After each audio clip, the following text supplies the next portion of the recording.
Bueno, buenas tardes a todos. Les enviamos un cordial saludo a nuestros ponentes y a quienes nos acompañan en la tarde de hoy a través de YouTube. Mi nombre es Alison Mendiverso, soy comunicadora de la Organización para la Excelencia de la Salud y para mí es un placer darles la bienvenida a este espacio de aprendizaje y reflexión.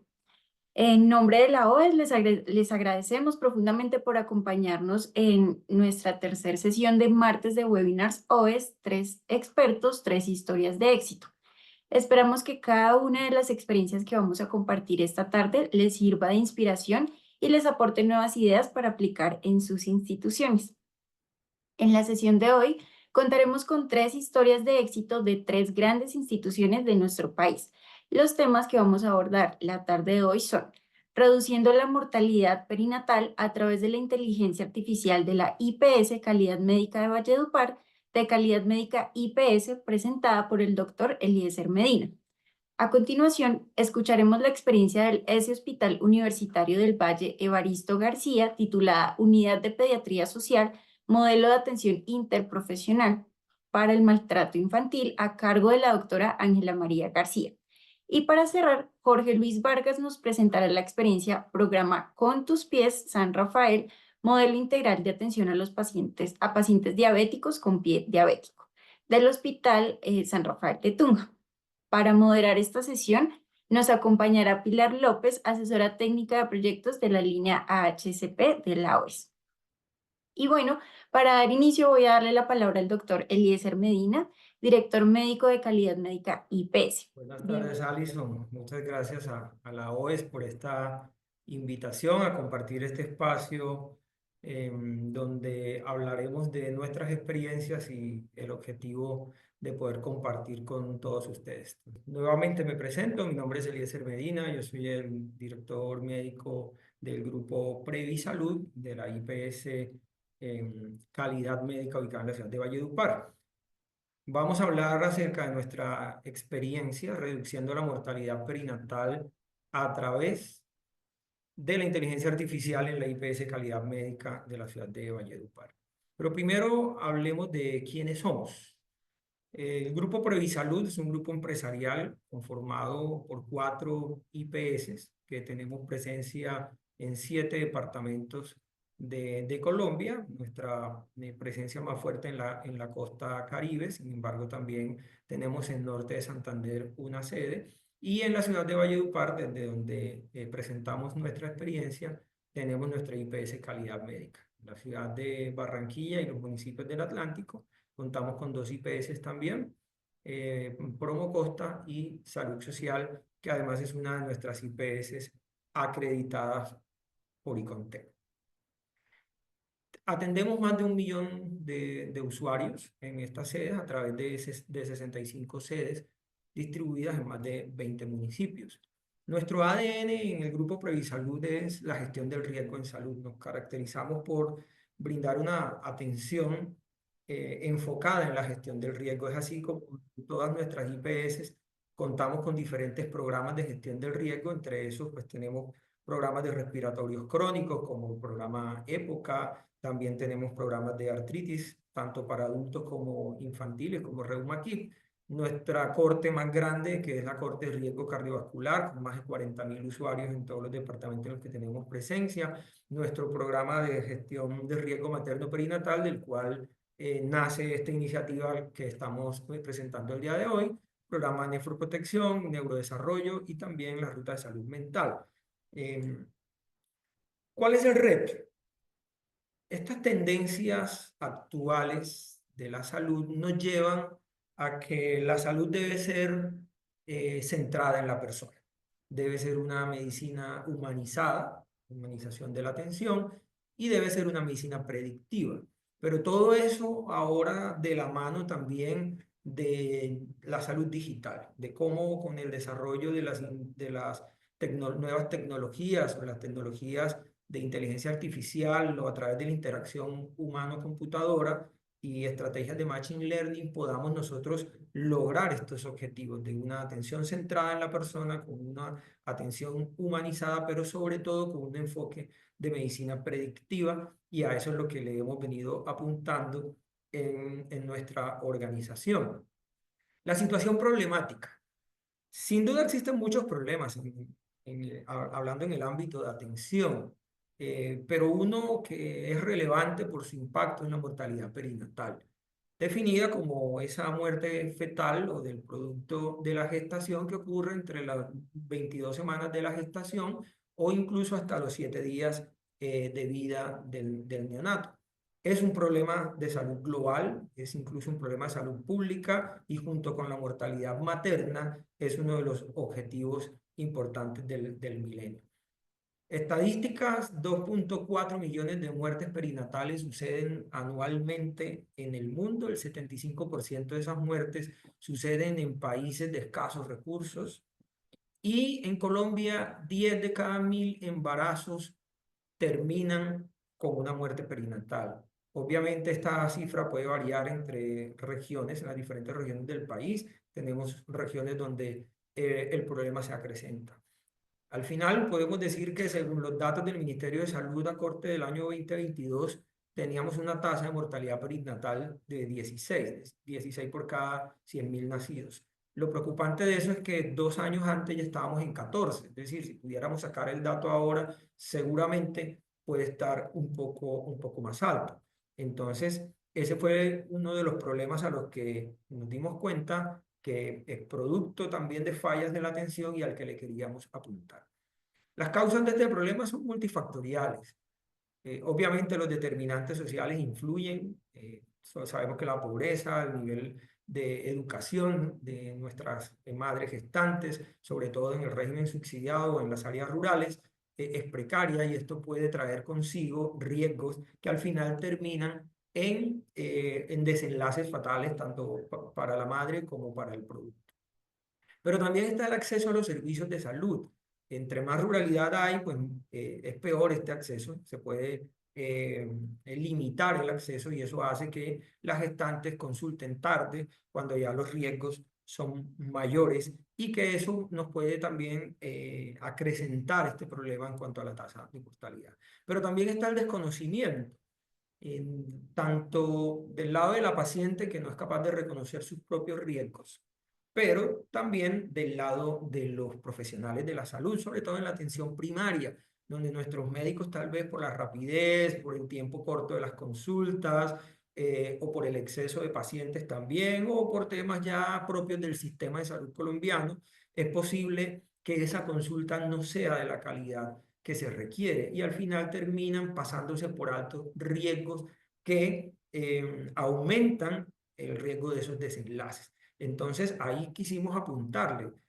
Tal vez nosotros, desde lo poco que podemos hacer con los determinantes sociales o con mejorar el acceso, pero en aquello que sí podemos hacer es mejorar esa atención o sobre todo esa identificación de esos riesgos para poder impactarlos de manera anticipada antes de que se puedan materializar. Bien, ¿cuál fue nuestra apuesta? Nuestra apuesta realmente nace de una alianza entre nuestras IPS del Grupo Previsalud, especialmente Calidad Médica en la ciudad de Valledupar, y la Universidad de la Costa, la Universidad CUP, que tiene sede en Barranquilla. Y todo esto patrocinado, además, a través de recursos que el Ministerio de Ciencias y Tecnología pone a disposición de los proyectos. Entonces, con recursos del Estado y con esta alianza, esta sinergia que existe entre la academia y la IPS, logramos desarrollar esto.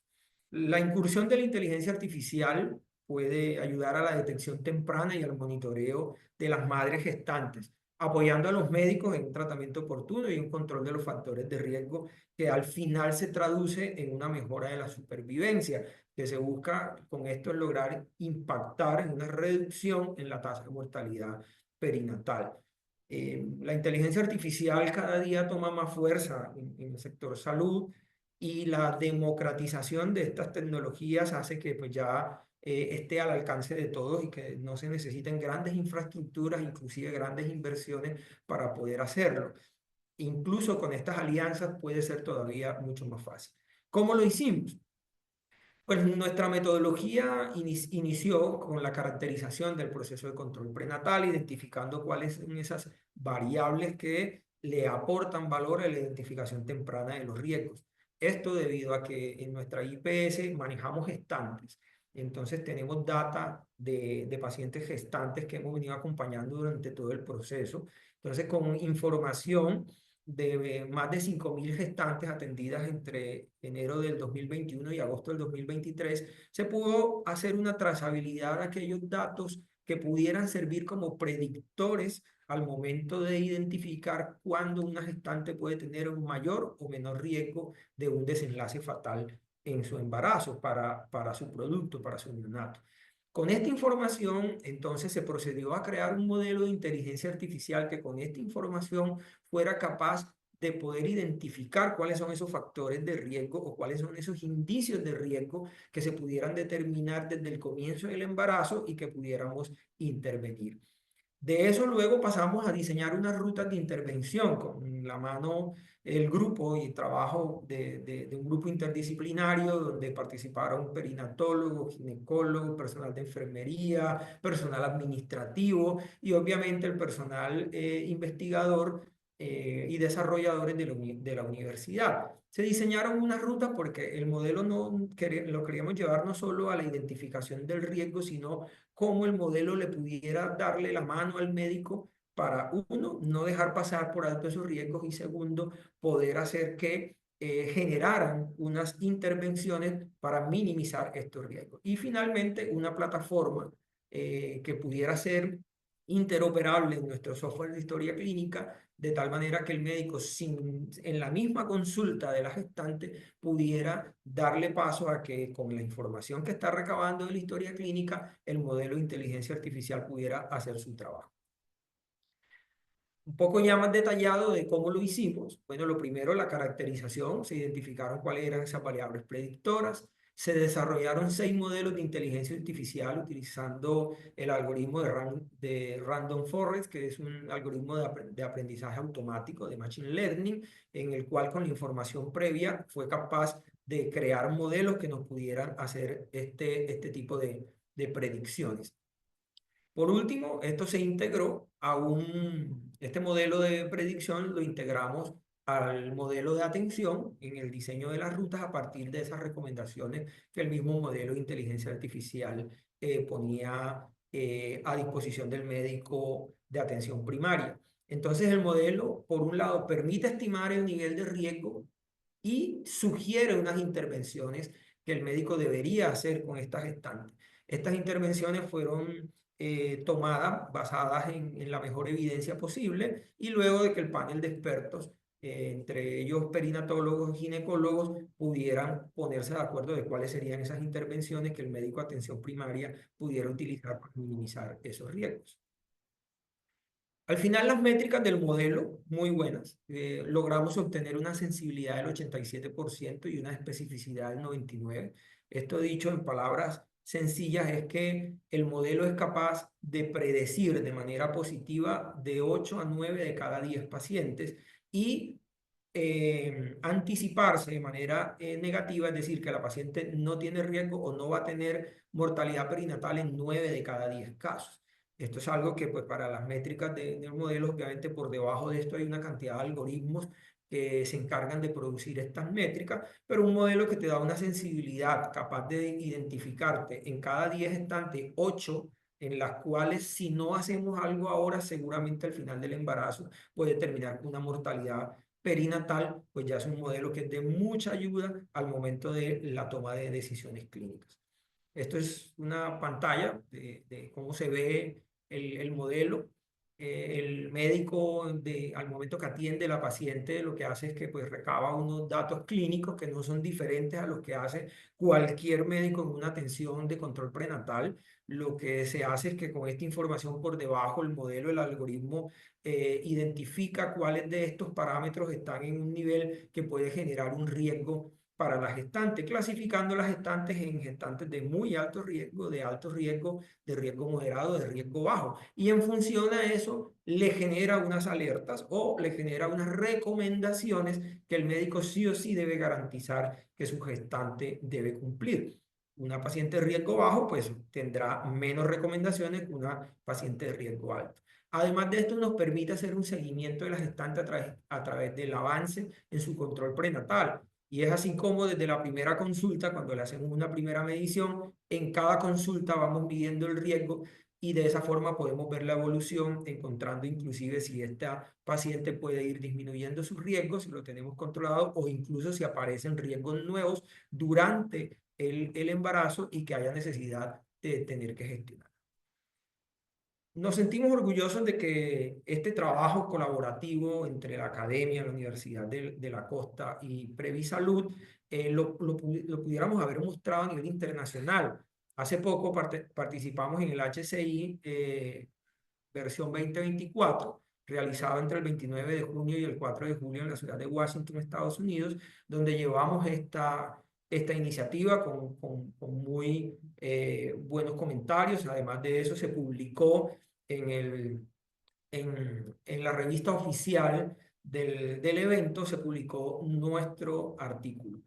Adicionalmente a eso, ya tenemos una segunda publicación en otros medios, donde aquí aprovecho para el reconocimiento a todo el equipo que participó de esto, tanto los investigadores de la universidad como también el equipo médico, asistencial y administrativo de Previsalud Calidad Médica. Los próximos pasos, ¿a dónde queremos llevar? Bueno, listo, ya desarrollamos un modelo, lo estamos utilizando. La idea ahora es, en la utilización del modelo en esta corte que tenemos hoy, hacer un estudio observacional prospectivo, es decir, todas estas gestantes que están llegando ahora, hacerles el acompañamiento con la medición de nuestro modelo de inteligencia artificial para llevarla hasta el final del embarazo y ya contrastar los desenlaces contra la predicción.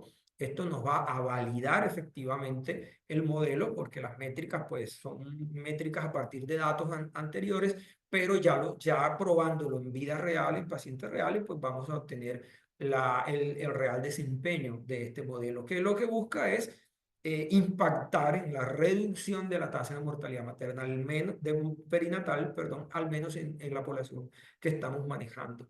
Esperamos publicar estos resultados y también tenemos dentro de la proyección que esta tecnología pueda ser escalable. Si bien hoy nosotros la probamos en la ciudad de Valledupar, que es una ciudad pues, que no es un ambiente altamente rural, pero donde sí hay unas altas incidencias de mortalidad perinatal, pero sabemos que hay otras regiones de la geografía de nuestro país donde una herramienta como esta puede ser de mucha ayuda. Entonces la idea es que podamos volver a hacer escalable esta tecnología y que se pueda llevar con el apoyo de MinCiencia, con el apoyo de la universidad y de todo el equipo que trabajó para poder llevarlo incluso más adelante. Las lecciones aprendidas, se nos pidió que dijéramos una frase que reuniera todo esto. Las cosas. La primera, las alianzas. Este tipo de tecnologías pudieran verse muy distantes o que se requieren demasiados recursos para poder hacerlas. Si de pronto estoy en una IPS pequeña, creo que no tengo los recursos suficientes para poder hacer un desarrollo como esto, lo mejor es buscar alianzas. Seguramente alguien más allá está trabajando en esto y quisiera apoyarnos o quisiera trabajar con nosotros. O alguien ya ha desarrollado esto y pudiéramos nosotros tocar esa puerta. Las alianzas son fundamentales. Esto no lo podemos hacer solos. Obviamente hay instituciones pues, que ya tienen una gran infraestructura y que seguramente les va a ser más fácil. Pero incluso IPS pequeñas de primer nivel, de áreas rurales, inclusive pudieran beneficiarse de hacer las alianzas correctas, sobre todo con la academia, para poder sacar esto. Finalmente, mi mensaje para todos es: la innovación es el motor que impulsa nuestro viaje a la excelencia en la atención en salud. Y la sinergia de los talentos, tanto dentro de la institución como esa sinergia que pudiéramos hacer, son el combustible poderoso que hace que ese avance sea posible. La invitación es a que podamos trabajar entre todos y que sí es posible lograr impactar los indicadores en salud utilizando la tecnología. Hoy la inteligencia artificial se ha democratizado su uso. hoy está al alcance de la mano prácticamente de todos y desde herramientas sencillas que ya existen hasta herramientas que podamos elaborar ya con un poco más de complejidad, nos tienen que servir para sacar adelante nuestro sistema y sobre todo lograr un impacto positivo en el resultado en salud de nuestras pacientes, especialmente nuestras gestantes, pero sobre todo de nuestros niños que están por nacer.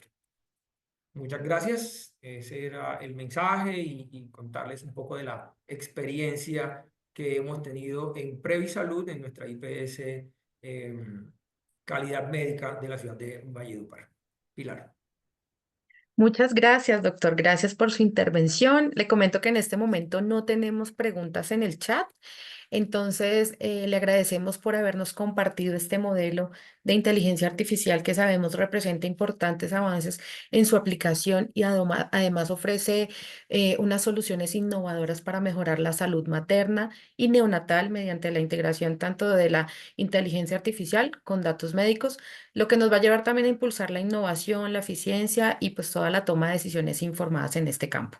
Entonces, muchas gracias por su intervención. Y continuamos con Alison. Gracias, Gracias, doctor. Pilar, que esté bien. Doctor Eliezer, muchas gracias por compartirnos su experiencia y esta gran historia de éxito. Continuamos con nuestra segunda presentación a cargo de la doctora Ángela María García, coordinadora de la Unidad de Pediatría Social de la S Hospital Universitario del Valle, Evaristo García. Doctora Ángela, bienvenida. Bueno, muchas gracias al comité organizador por invitarnos a ser parte de este webinar. Para nosotros, como hospital, es un honor hacer parte de esta sesión académica. Yo hoy les quiero hablar del programa Unidad de Pediatría Social como un modelo de atención interprofesional para el maltrato infantil. Primero quiero aclarar que los resultados que les voy a mostrar hoy, que toda la creación del programa y la implementación es gracias a un trabajo en equipo de profesionales que trabajan todos los días comprometida y arduamente. En esta foto, esta parte del equipo, están los docentes de la Universidad del Valle que hacen parte del programa y en ese entonces los estudiantes de pregrado y posgrado que hacían sus rotaciones prácticas dentro del programa. Aquí hace falta la presencia de las trabajadoras sociales y de la psicóloga del Hospital Universitario del Valle, que es el hospital donde se ejecutan todas nuestras acciones. Para empezar, quiero hablarles de cuáles los modelos teóricos y el marco normativo sobre los cuales nosotros justificamos nuestro proyecto, cómo trabajamos, voy a hacer una discusión de un par de casos, cuáles han sido los resultados para terminar con la reflexión final. Desde la década de los 80 se reconoce que los individuos que están expuestos a eventos adversos en la infancia sufren las consecuencias del estrés crónico. Cuando un niño, una niña o un adolescente se enfrenta de forma continua a eventos adversos en la infancia, como lo es cualquier tipo de maltrato infantil, se activa la respuesta neuroendocrina del estrés. Esta respuesta es normal y hace parte de nuestra vida y nos sirve para ponernos a salvo cuando nos encontramos en peligro. Pero ¿qué pasa cuando ese peligro convive con nosotros 24/7, como es en los niños que viven violencia intrafamiliar? Pues que esta respuesta neuroendocrina nunca sufre un feedback negativo, todo el tiempo está activada, segregando de forma descontrolada y constante sus secretores finales, que son las catecolaminas y el cortisol. Finalmente, las acciones de estos precursores finales en toda la fisiología o funcionamiento de nuestro organismo, el funcionamiento cardiovascular, todo el proceso proinflamatorio, toda la parte metabólica, pues se va a ver activado de forma constante. Y esto es lo que lo que lleva a que se piense que el maltrato infantil per se es una enfermedad que produce alteraciones de forma crónica en los individuos que lo viven. Cuando hablamos de la infancia, ¿cuáles son los primeros síntomas y signos que vamos a encontrar? Pues que el cortisol, cuando se pega a estos cerebros que están en desarrollo, va a afectar no solamente su funcionamiento, sino también su estructura.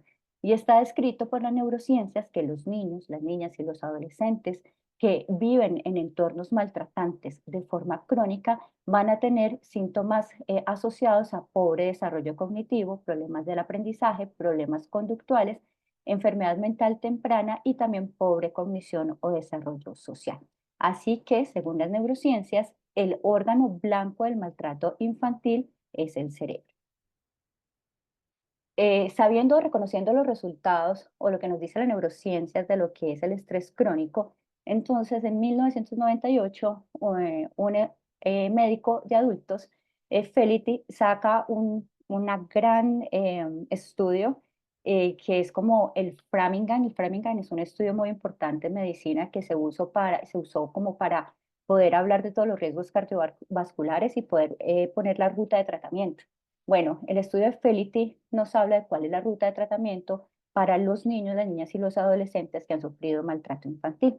Este es un médico de adultos que mira cómo o relaciona cómo los adultos que tienen enfermedades crónicas de forma temprana y que tienen mala adherencia al tratamiento con estilos de vida de riesgo que no cambian a pesar de estar en tratamientos eh, constantes en centros preventivos, porque ellos tenían como un mal seguimiento en su salud, y encuentra que los adultos que habían vivido 4 o más eventos adversos en la infancia, pues tenían mayor prevalencia de enfermedades crónicas de forma temprana.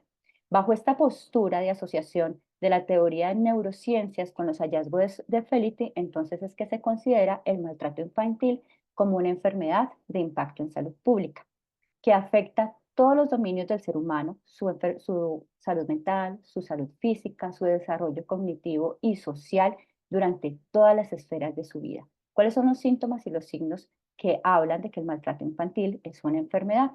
A corto plazo, en la infancia temprana, vamos a encontrar que los síntomas están relacionados con problemas de aprendizaje, con problemas de memoria, desarrollo del lenguaje y con problemas cognitivos. A mediano plazo, si no hacemos nada, estos niños van a ser adolescentes que tienen estilos de vida de riesgo dado por mayor consumo de sustancias psicoactivas, mayor nivel de alcoholismo y también dietas inadecuadas y una vida sexual de riesgo. Asociado, y se ha encontrado en los estudios, que los adolescentes que han tenido antecedentes de maltrato infantil tienen enfermedades mentales tempranas con altas tasas de suicidio. Y si no hacemos nada, pues entonces estos niños, niñas y adolescentes que han estado expuestos a eventos adversos en la infancia va a ser una población adulta enferma. Está descrito que estos adultos van a tener mayor prevalencia de enfermedades crónicas con una tasa de sobrevida 20 años menor que la población en general. Y basado en estos modelos, donde se debe considerar el maltrato no solo como una condición psicosocial, sino como una condición biopsicosocial, la Organización Mundial de la Salud saca la estrategia INSPIRE. Esta es una estrategia donde nos dicen que para poder dar respuesta al maltrato infantil como una enfermedad en salud pública, debemos hacer un abordaje interdisciplinar, intersectorial, dado o guiado por el sector salud, generando centros de trauma especializados dentro de las instituciones de salud. Nosotros como hospital, entonces, basamos el desarrollo de nuestro programa en estas teorías de la neurociencia, tomando como base todos los resultados del estudio de Felitti y buscando dar respuesta a la solicitud de la Organización Mundial de la Salud. Y dando respuesta a esa corresponsabilidad que tenemos enunciada por la Convención de los Derechos del Niño y pues que la ratificamos en el territorio nacional en la Ley 1098 del 2006, es que se crea la Unidad de Pediatría Social. Entonces, este proyecto busca dar respuesta a las necesidades en salud de niñas, niñas y adolescentes y sus familias que tienen un diagnóstico llamado maltrato infantil. Todas nuestras atenciones son intersectoriales e interdisciplinarias y buscamos hacerlo de una forma transversal en todos los niveles de atención, en la prevención, el diagnóstico y el tratamiento. Nuestra guía de manejo es el marco ecológico de la salud, donde podemos entonces dar respuesta a esta entidad desde una mirada biológica y psicosocial, algo que en el territorio nacional es novedoso y que tal vez somos la primera institución en nivel territorial con una unidad de pediatría social donde amplía la mirada del maltrato a una visión más biológica. La unidad de pediatría social se desarrolla en 3 pilares que les voy a empezar a hablar de ellos uno por uno. El pilar educación, aquí es donde nosotros, digamos, basamos o realizamos más nuestras actividades de prevención y tiene 2 componentes principales. Uno es la educación o la cualificación del talento humano en salud. Nuestras guías, nuestros protocolos han sido el resultado de un ejercicio académico de más de 2 años, donde nos empezamos a pensar el maltrato como una patología con impacto en salud pública, y como no existen guías ni protocolos a nivel nacional, pues entonces empezamos a hacer una revisión sistemática desde todas las disciplinas para poder nosotros dar respuesta a esas necesidades. Este grupo de profesores que ustedes ven aquí, de estudiante, está compuesto por diferentes disciplinas. Dentro de la unidad rotan y están presentes estudiantes docentes, perdón, de terapia ocupacional, de fonoaudiología, de psicología, neuropsicología, medicina, eh, pediatría y medicina forense. Parte, digamos, de los resultados que como docentes empezamos a encontrar es que, a pesar de que el maltrato y la violencia en los niños en Colombia es algo del día a día, pues sigue siendo una realidad oculta, y que hay un vacío enorme dentro de nuestros currículos académicos, y eso hace que no tengamos herramientas, o que los profesionales no tengan herramientas para diagnosticarlo y para tratarlo a tiempo. Entonces, parte de nuestro enfoque preventivo es poder determinar qué necesitan estos profesionales en la salud de estas diversas disciplinas para poder hacer un diagnóstico oportuno y poder hacer un afrontamiento terapéutico adecuado cuando estén atendiendo a estos niños, niñas y adolescentes. Nosotros tenemos un espacio académico llamado la Clínica del Maltrato, del Buen Trato, perdón, al cual todos están invitados los miércoles en la mañana, donde revisamos diversos temas y de esta forma pues mejoramos nuestras herramientas. Las otras actividades principales de este eje de educación es la apropiación social del conocimiento. Entonces aquí el grupo de fonoaudiología trabaja con las familias que están ingresadas o hospitalizadas en la unidad en pediatría general del Hospital Universitario del Valle, y hacemos talleres para prevenir. Son talleres que no son charlas, sino que son dinámicos, que lo que permiten es movilizar todas estas creencias, todas estas representaciones sociales que todavía validan el maltrato como una forma de disciplina. También tenemos a lo largo de los años alianzas con entes territoriales como la Sociedad Colombiana de Pediatría, que es un ente territorial regional, civil, y también trabajamos con la Secretaría de Educación de la Primera Infancia de la Gobernación, donde nosotros hacemos charlas, talleres para poder cualificar ese talento humano para prevenir el maltrato infantil. Otro de los pilares es investigación. Como les decía, la forma en que trabajamos es el resultado de un ejercicio académico muy juicioso que hemos hecho durante estos ya casi 5 años, y como resultado de eso, pues tenemos trabajos de grado, tesis de grado, y los hemos presentado en diferentes eh, ponencias internacionales, nacionales, e incluso pues dentro de la misma universidad. Como parte de nuestra responsabilidad social, hacemos cada febrero desde el año 2022 el coloquio. En este coloquio nosotros socializamos de manera gratuita, de forma híbrida, para poder alcanzar la gran mayoría de personas que podamos los resultados de nuestros proyectos de investigación. De esta forma, pues también garantizamos la cualificación de ese talento humano, no solamente de los estudiantes que hacen práctica con nosotros, sino de todo el talento humano que pueda tener acceso a niños, niñas y adolescentes que tienen diagnóstico de maltrato infantil. Y este es nuestro otro pilar, el asistencial. Y para mí en particular es donde la magia ocurre, porque gracias a ese trabajo, como les decía al inicio, arduo, comprometido, hemos podido generar un modelo de atención único a nivel nacional, del cual se han beneficiado muchos niños, niñas y adolescentes, a pesar de su condición de vulneración de derechos. Cuando uno trabaja en campo, uno se da cuenta que la ruta de maltrato infantil está llena de reprocesos, de pérdida de la información, que hace que sea un camino para esos niños, esas niñas y esos adolescentes y sus familias tortuosas, donde están expuestos a múltiples entrevistas, donde están expuestos a escenarios que los revictimizan y donde no se les garantiza la salud mental que necesitan para poder llevar a cabo esta ruta de restablecimiento de derechos, sino también para poder reparar ese trauma. Entonces nosotros hemos creado este modelo de atención pensando en mejorar los procesos, en disminuir la revictimización y en garantizar la reparación del trauma de esta enfermedad llamada maltrato infantil. Cuando un niño, una niña y un adolescente ingresan al hospital y ese médico tratante sospecha que ese motivo de consulta o que ese niño está en vulneración de derechos o a riesgo de cualquier otro maltrato, solicita la interconsulta por pediatría social. Nosotros somos un equipo compuesto por 2 pediatras, una psicóloga, 3 trabajadoras sociales, que son las trabajadoras sociales del área, no hay una trabajadora propia del programa, y valoramos en equipo los pacientes que están en urgencias o cualquier área de hospitalización. Los vemos desde pediatría, hospitalización, hasta ginecología, salud mental o, como vemos adolescentes, pues si están en otras áreas como medicina interna o la UCI adulto.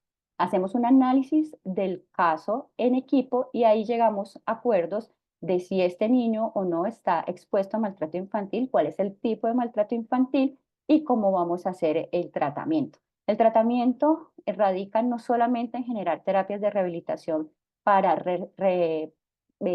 tratar el trauma, sino también terapias o buscar estrategias intersectoriales. Entonces, cuando se hace el diagnóstico de maltrato infantil con trabajo social, se hace la ruta intersectorial y desde hace 2 años tenemos una relación muy estrecha con Fiscalía y con Medicina Forense, logrando que si los pacientes llevan más de 24 horas hospitalizados o deben estar hospitalizados por su condición de salud, pues salgan del hospital con valoraciones por Medicina Forense y con la ruta Fiscalía activada totalmente. Es decir, no solamente se hace la denuncia, sino que también Policía Judicial va al hospital, toma los relatos, entregamos historia clínica, lo que hace que la medida de protección pues sea más acuciosa, disminuye los reprocesos y disminuye la revictimización.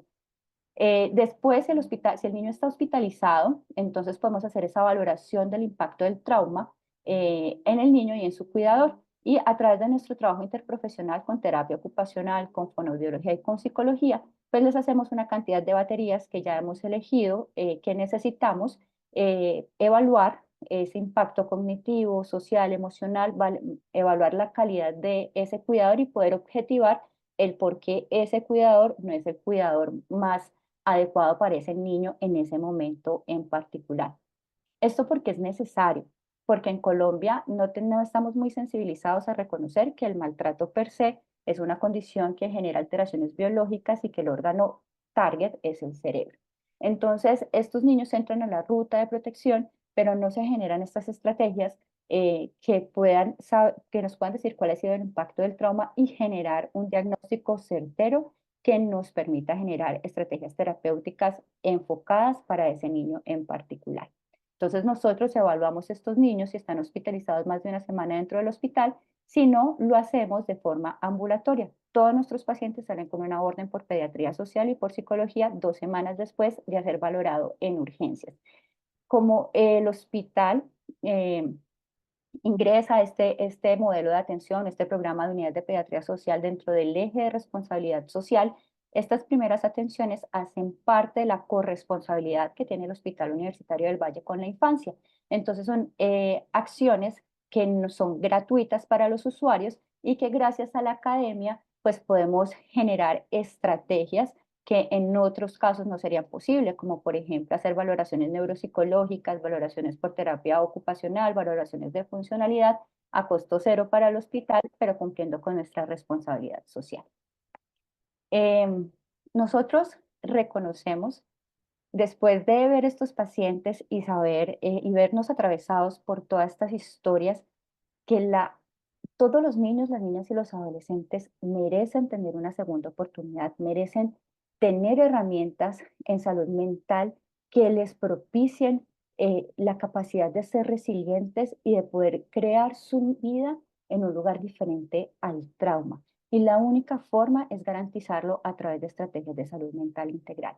En el hospital estamos convencidos de esto y yo quiero mostrarles con unos par de ejemplos cómo estos manejos interprofesionales son la mejor herramienta para el manejo de niñas y adolescentes con maltrato infantil. Estos son casos que hemos tenido en la unidad. Este niño tiene 6 años, fue llevado por la institución donde estaba en protección. Su diagnóstico es un diagnóstico de abandono y de maltrato infantil multifactorial asociado a maltrato físico y, como les decía, una situación de abandono.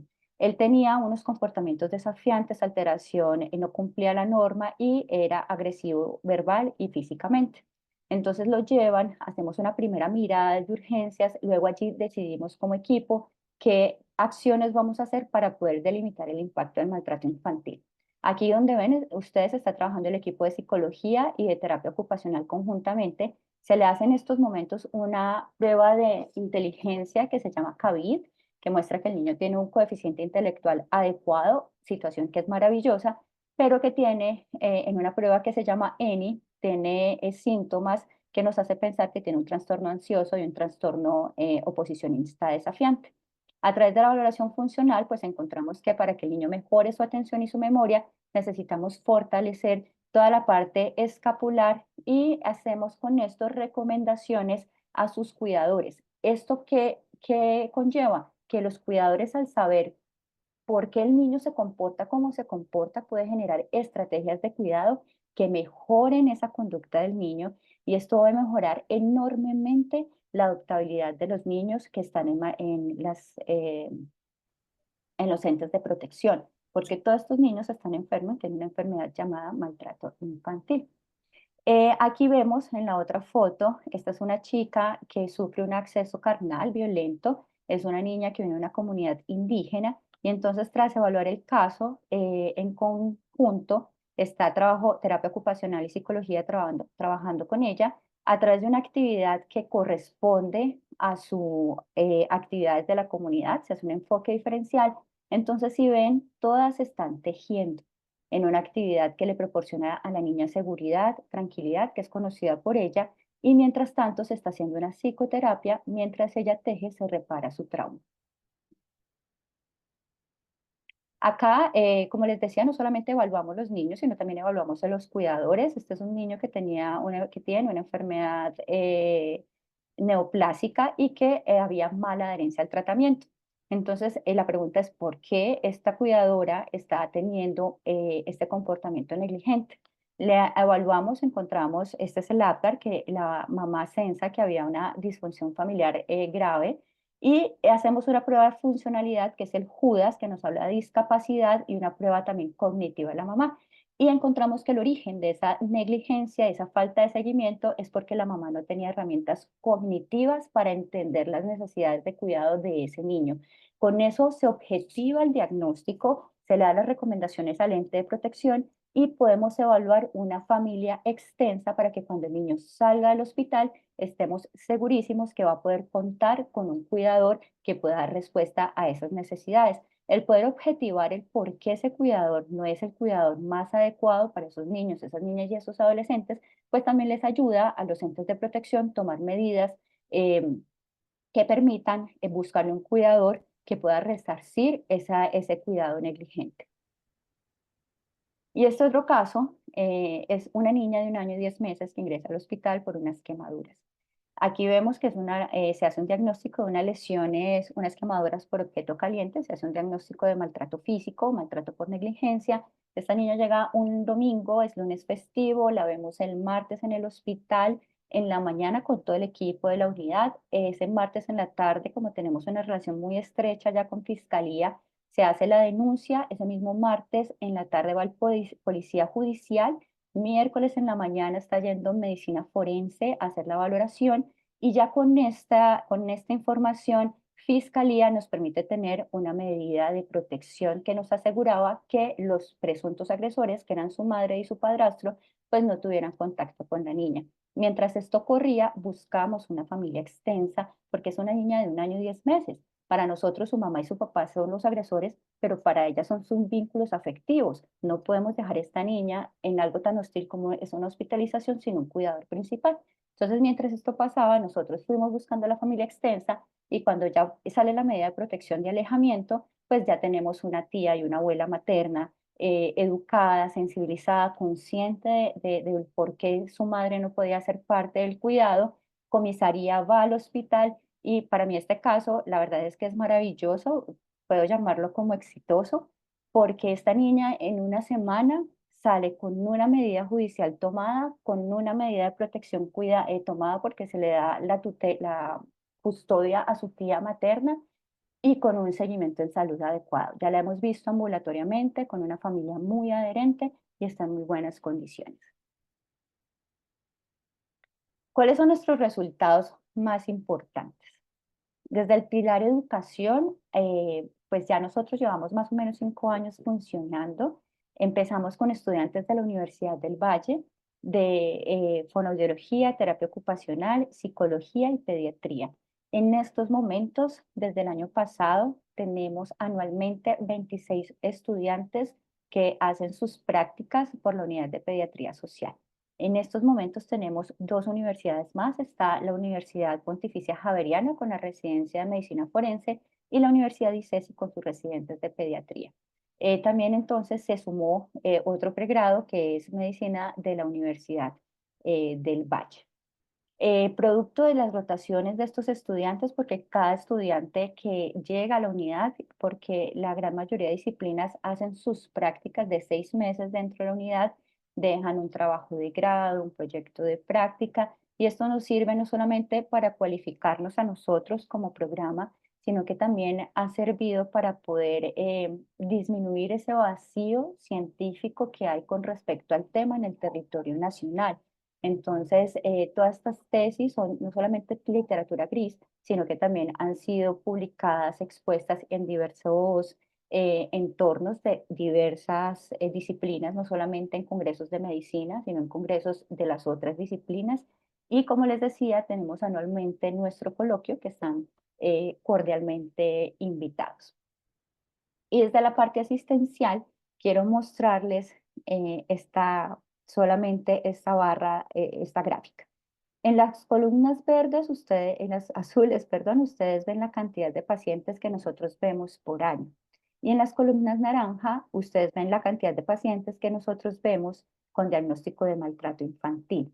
¿Qué significa esto? No que esté aumentando el maltrato infantil, sino que somos un hospital sensibilizado, que ya desde todas las áreas reconocemos cuando un niño puede estar en situación de vulneración de derechos y podemos darle el tratamiento que ese niño amerita. Como reflexión final, los resultados de estos 5 años nos han llevado a sentirnos seguros que la interprofesionalidad es la mejor manera para el manejo de condiciones en salud que ameritan un enfoque biopsicosocial. La interprofesionalidad nos ha ayudado a disminuir esos vacíos de conocimiento que todas nuestras disciplinas tienen con respecto al maltrato infantil y nosotros estamos seguros que cada niño y cada familia que nosotros le ayudamos a reparar ese trauma y cada familia que sacamos del ciclo de transmisión intergeneracional de la violencia es una semillita que estamos sembrando para poder construir una Colombia en paz. Muchas gracias. A usted, doctora Ángela, muchas gracias por compartir esta experiencia con nosotros. En este momento tenemos una pregunta en el chat, se la voy a realizar para que usted la pueda responder de una vez. Entonces, nos pregunta Susana Lima, dice, en caso de violencia, ¿cómo determinan hasta cuándo seguir con el seguimiento extranosocomial? Todos los niños salen de la institución con una orden de seguimiento a las 2 semanas. En esa consulta ambulatoria lo vemos por pediatría social y por psicología. Si hemos podido hacer todas las evaluaciones del impacto del trauma, que era lo que les mostraba las pruebas de inteligencia, de enfermedad mental, de funcionalidad, las hacemos en esa consulta. Y de acuerdo a los resultados, entonces definimos el plan del tratamiento. Nosotros nuestros paquetes de atención lo tenemos planteado para un año, sobre todo las etapas o sea, los seguimientos de rehabilitación, las psicoterapias y las terapias de rehabilitación. Aquí tengo que decir que el seguimiento ambulatorio es muy difícil porque son una población muy cautiva, ¿no? Entran al hospital con un familiar y salen sin ese mismo familiar y salen a una medida de protección.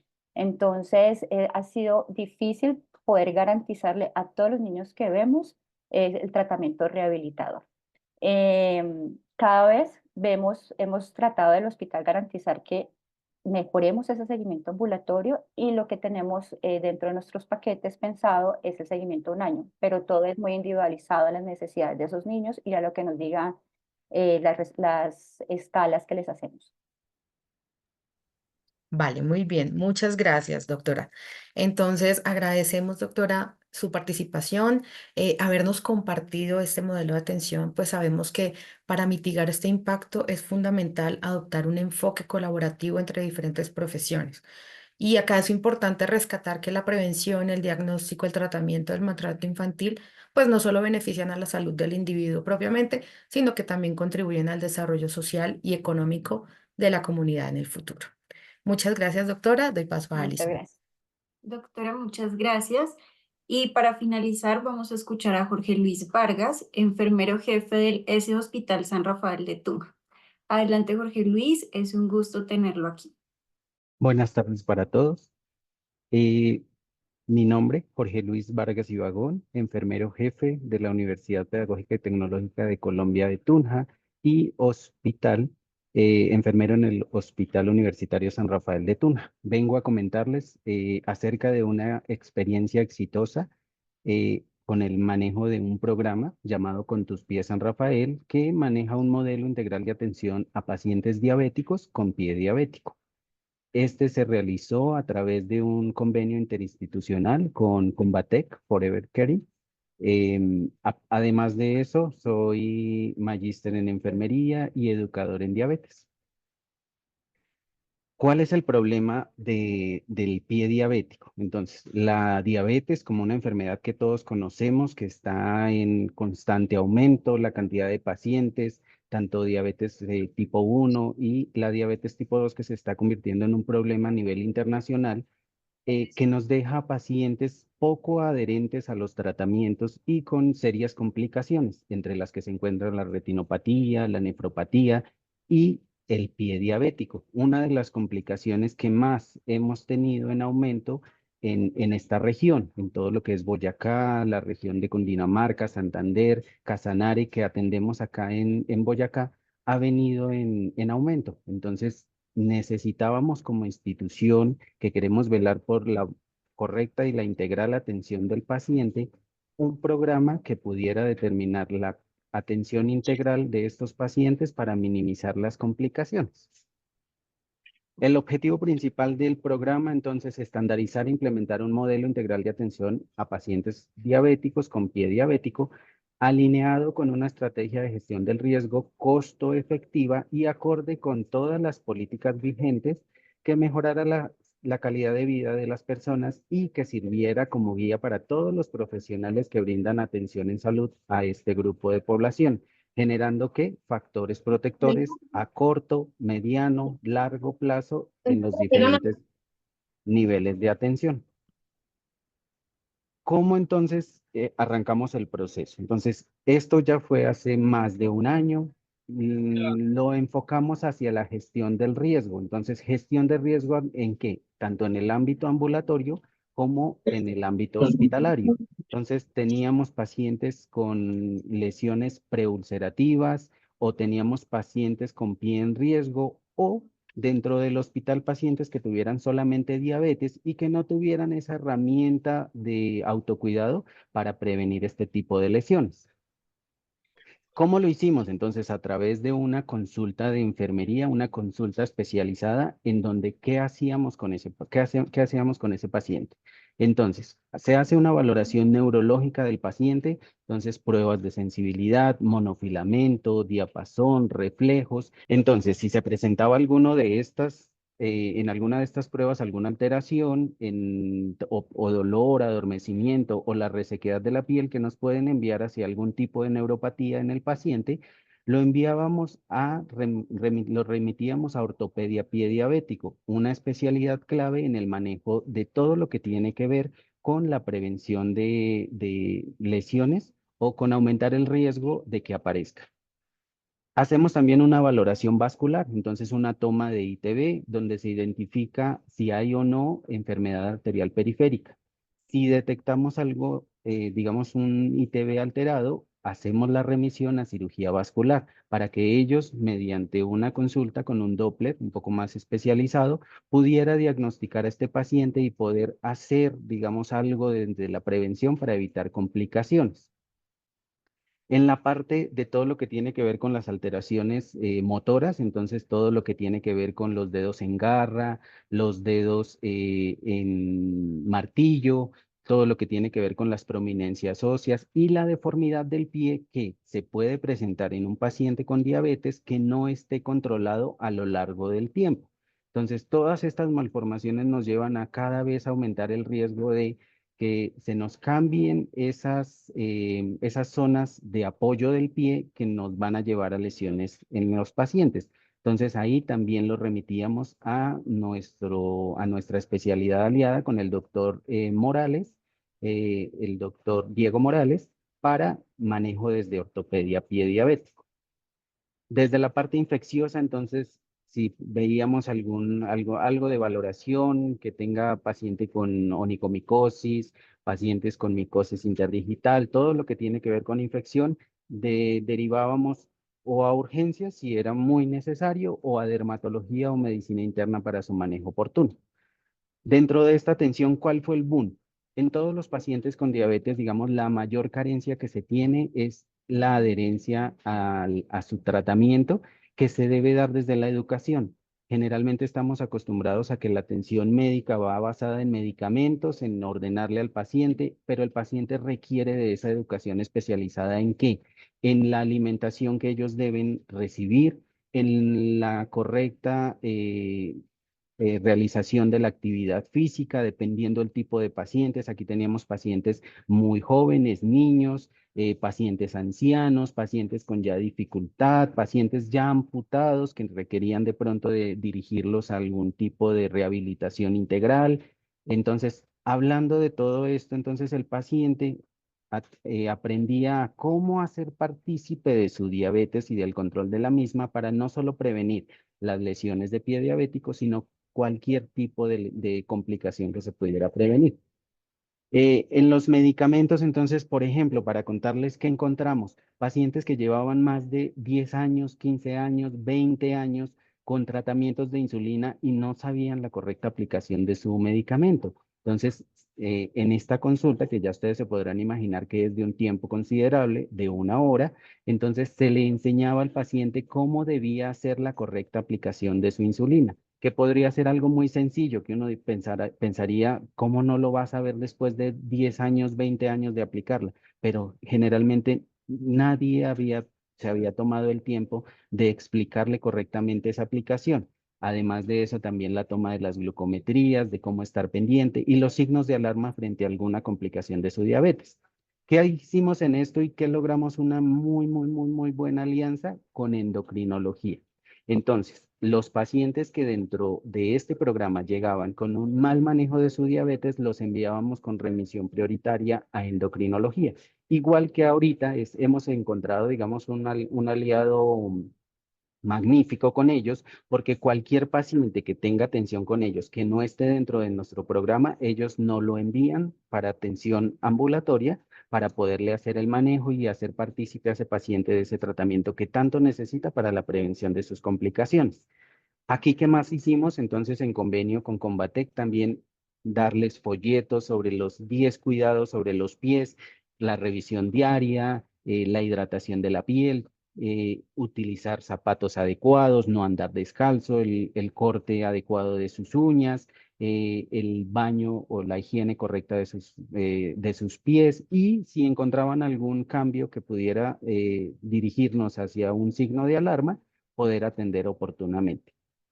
Dentro del segundo enfoque, entonces, ya vimos todo lo que es la gestión del riesgo. Entonces, el segundo enfoque es el paciente que ya presenta su lesión de pie diabético. Entonces, estos pacientes que llegan a la institución, aquí a nuestro querido Hospital San Rafael, eh, son manejados con la ruta de atención a la persona con pie diabético. ¿Qué hacemos en esta ruta? En esta ruta lo que hicimos fue educar a todo el personal del hospital, médicos, enfermeros, y todos los que tenían vinculación con ese paciente desde urgencias para seguir la ruta de atención y poder tener, digamos, esa atención integral de ese paciente. Entonces, aquí desde los exámenes con los que ingresa el paciente para determinar qué especialidades requiere que sean atendidas prioritariamente, y ahí en el transcurso del cumplimiento de la ruta podríamos otras especialidades que son de apoyo, como nutrición, fisiatría, endocrinología, cirugía vascular si se requiere, o cirugía plástica si las lesiones que el paciente tiene necesitan ser, digamos, atendidas o tienen viabilidad para manejo quirúrgico plástico. En la base de la ruta siempre están ortopedia y medicina interna, que son como las dos especialidades, que si el paciente tiene alguna complicación ósea dentro de su lesión, ortopedia es la encargada. Y medicina interna como la especialidad que atiende a los pacientes con complicaciones de su diabetes. Todo esto enmarcado en estos dos programas que nosotros vemos aquí. El programa Con tus pies, que está a cargo de quien les habla, en compañía de la líder del programa de clínica de heridas, la jefe Adriana Bulla, y el doctor Diego Morales, que es nuestro ortopedista de pie diabético. Entonces, entre los tres estábamos nosotros brindando que esa atención y esa ruta se cumpliera para tratar de qué, de minimizar las complicaciones. El paciente ya tenía el pie diabético, pero la idea era darle la atención oportuna y completa para tratar de evitar una amputación y hacer hasta lo máximo que se pudiera dentro del ámbito hospitalario para no llegar a eso. ¿Qué más se hace entonces dentro del programa? Entonces, el programa entonces se hacía una búsqueda activa diaria de los pacientes, qué tantos pacientes con diabetes teníamos dentro del hospital para poderlos atender y darles la educación necesaria. Las consultas eran de una hora, son de una hora, tanto interhospitalaria o en ambulatoria. Educación integral al paciente y su familia. Generalmente todos los pacientes me llegan con su familiar a su consulta y se les da la educación, se les explica absolutamente todo y las recomendaciones generales. Se hacen juntas quirúrgicas de revista médica semanal dentro del hospital con los pacientes que tienen pie diabético. Se hace un egreso seguro y un seguimiento telefónico de esos pacientes. Se maneja una base de datos con todos los datos que se necesitan y que se requieren de ese paciente para su continuo seguimiento. Entonces, todo eso es lo que se hace dentro del programa para mantener la atención integral de nuestro paciente. ¿Qué resultados hemos obtenido en este año? Entonces, en el primer año de arranque de este paciente, de este programa, entonces atendimos 358 pacientes, de los cuales 53 de ellos con lesión activa de pie diabético, tanto interhospitalaria como de manera ambulatoria. De estos 53 pacientes, 17 mujeres, 36 hombres, para un total de 14.8% del total de pacientes atendidos. De estos pacientes, de este total de 358, 109 se encontraron con alteración neuropática, que corresponde a un 30% del total de la muestra, y 58 pacientes con un ITB alterado, que corresponde a un 16%, a los que, si recordamos, vistos tanto ambulatoria como interinstitucionalmente por cirugía vascular. Dentro del tamizaje de riesgo, entonces, a los pacientes, ¿qué más se les hace dentro de su consulta? Entonces, dependiendo esta escala que tiene en cuenta estos seis factores, si hay amputación, si hay una úlcera actual, si hay pérdida de la sensibilidad protectora, que es esa sensibilidad que pierde el paciente de ya no sentir, por ejemplo, las piedritas en el zapato o tener algún accidente o alguna herida y no sentirla, las malformaciones de los pies, la enfermedad arterial periférica y la enfermedad renal crónica grado 5, entonces, teniendo estos seis factores, se determina la escala de riesgo de presentar o no lesiones, según el Grupo Internacional de Manejo de Pie Diabético. Según esto, se catalogan a los pacientes en riesgo 1 o bajo, riesgo 2 moderado o riesgo 3 alto. De todo el total de pacientes, entonces, 191 pacientes eran riesgo bajo, 93 riesgo moderado y 74 pacientes en riesgo alto. A los pacientes de riesgo 1, a los 3 meses se les hace seguimiento telefónico. A los pacientes de riesgo 2, a los 2 meses. Y al paciente grado 3, que puede ser o con úlcera activa o con muy alto riesgo de presentar estas lesiones, se llamaba a la primer semana de egreso y posteriormente al mes. Y se veían entonces estos pacientes en consulta ambulatoria para ver cómo iba todo el proceso, al riesgo 1 a los 6 meses, al riesgo 2 a los 3 meses y al paciente de riesgo 3 a los 2 meses. Logros alcanzados, entonces, se estandarizaron indicadores, mediciones de impacto, una intervención de prevención y gestión del riesgo, conteniendo el riesgo y desescalonándolo. 0%, entonces, de indicador de proporción de amputación en los pacientes de grado 1 y grado 2, que son los que nosotros pudimos intervenir a tiempo, porque los de grado 3 posiblemente ya llegaban con lesión. Entonces, de estos 0 pacientes, el 0% presentó lesión. Y de los pacientes que tenían lesión, la proporción de pacientes con úlcera de pie diabético que evolucionan satisfactoriamente según una escala que nosotros manejamos para ver la mejoría en cuanto a curaciones y en cuanto a atención, el 85% de todos los pacientes que presentaron lesión tuvieron mejoría según la escala Chanelian. ¿Cuál es nuestra motivación de aquí desde el hospital, tanto del programa de clínica de heridas, el programa Por tu Piel, el grupo Con tus Pies y el hospital en general? Las personas. En realidad las personas requieren de la mejor atención y dentro del programa que hemos encontrado, que no es la educación para el tratamiento, sino es educación como tratamiento. Hay que enseñarles sencillamente teniendo ese tiempo con los pacientes de valorarlos, enseñarles cómo cuidar sus pies, enseñar cómo cuidar su diabetes. Entonces, hemos logrado en realidad un programa que ha llegado a todos los pacientes, a los del campo, a los pacientes del centro aquí del área urbana, a los niños, porque también hemos tenido pacientes con diabetes tipo 1, dándoles ese apoyo dentro de la educación y previniendo las lesiones con los pies o las complicaciones de las mismas si ya se presentan. Muchas gracias. Entonces, agradecemos tu participación, gracias por compartirnos pues, los avances que han tenido sobre este modelo de atención integral para pacientes diabéticos con pie diabético. Sabemos que este programa es un insumo vital que permite generar políticas públicas en salud territorial que mitigan el riesgo de la población boyacense con diabetes. De esta forma también se pueden priorizar pues, estas patologías, las consecuencias como responsabilidad de todas las entidades públicas. Entonces, muchas gracias por esta participación y por compartirnos esta experiencia. Vale, Para muchas gracias finalizar, a ustedes por la invitación. tranquilo. Bueno, muchas gracias. Adicionalmente, tenemos una pregunta que nos estaban haciendo en el chat anteriormente. Doctor Eliezer, es una pregunta que va dirigida a usted y dice así.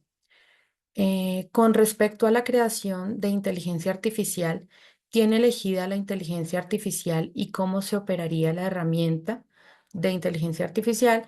Y la otra pregunta es, ¿la data que arroja la inteligencia artificial, cómo prueban que efectivamente sea confiable?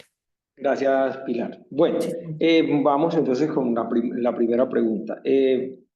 Cuando uno dice, bueno, modelo de inteligencia artificial realmente es un modelo creado, es decir, se crea un algoritmo, no es que sea una herramienta o una aplicación como las que de pronto ya conocemos, que existen de uso común, no, realmente es un modelo de Machine Learning donde le damos a un algoritmo una base de datos y con esta base de datos el algoritmo va aprendiendo a identificar patrones.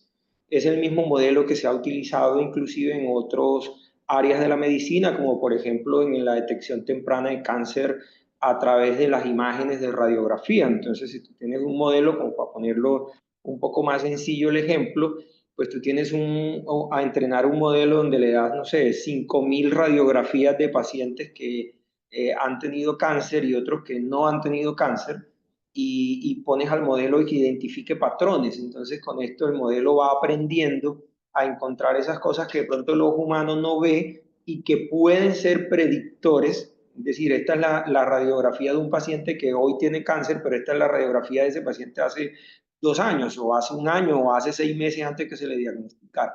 De esa manera se entrena el modelo. Entonces, no es una herramienta o una aplicación ya preconcebida. Creo que la pregunta iba hacia ahí, hacia una inteligencia artificial ya, no, esa la construimos a través de un modelo. De hecho, nosotros hoy aquí con el apoyo de la industria farmacéutica estamos creando otro modelo, el cual es para identificación de riesgo de desarrollo de enfermedad renal crónica en nuestra cohorte de pacientes diabéticos. Entonces, lo mismo, tenemos información de 10.000 pacientes diabéticos con y sin enfermedad renal crónica. Creamos un algoritmo que sea capaz de identificar esos patrones con esa información y que luego ya con datos de paciente real prediga. ¿Cómo sabemos si es correcto o no? Ahí es donde viene la validación que se hace posterior. Hoy si el modelo me puede predecir en teoría con información pasada, me predice que cuántos pacientes gestantes pueden desarrollar muerte perinatal, como ya lo dije en nuestro modelo con una precisión de 8 de cada 10. Ahora hay que probarlo, se está probando con pacientes gestantes, es decir, ya hacia futuro, y hacerle seguimiento. De esa manera se validan los modelos, sobre todo de medicina predictiva. Primero se prueban con datos ya pasados, datos de pacientes que tienen o no el desenlace que quieres predecir, y luego ya con el modelo entrenado, entonces ahí sí ya lo pruebas en pacientes reales, en pacientes de la consulta del día a día, y ahí es que se va validando. ¿Es posible que un modelo necesite ajuste más adelante? Sí, tal vez. De pronto, pues la precisión del modelo va variando, pero pues de eso se trata. Por eso se llama entrenamiento de máquinas, machine learning, en que la máquina aprenda a identificar. La inteligencia artificial por sí sola no lo va a hacer. Por eso, de pronto tocando un poco el tema del riesgo o del temor que desencadena el uso de herramientas de inteligencia artificial, donde dicen, no, pues que eso al final nos va a terminar reemplazando a los médicos. No, realmente no, por lo menos no de momento se ve así, porque la inteligencia artificial por sí sola no lo va a poder hacer. Siempre tiene que haber un humano que la entrene, cree el modelo, lo entrene y posteriormente un humano que lo utilice. Entonces, pues no va a ser la inteligencia artificial por ahí prediciendo cosas ella sola. Muy bien, doctor. Muchas gracias por su oportuna respuesta. En esta ocasión queremos expresar nuestro agradecimiento al doctor Eliezer, a la doctora Ángela y a Jorge por brindarnos este espacio en el cual pudimos conocer más de cerca estas experiencias exitosas que han desarrollado en sus instituciones. Es un placer para la OES y para todos nosotros haber contado con su participación. Muchas gracias a todos por acompañarnos en esta tercera sesión de martes de Webinars OES y los invitamos a que sigan participando en nuestras próximas sesiones, en donde continuaremos compartiendo experiencias inspiradoras y prácticas que marcan la diferencia en la atención en salud. Nos vemos entonces el próximo martes 22 de octubre a las 4 de la tarde. Que tengan buen resto de día. Hasta pronto, que estén muy bien.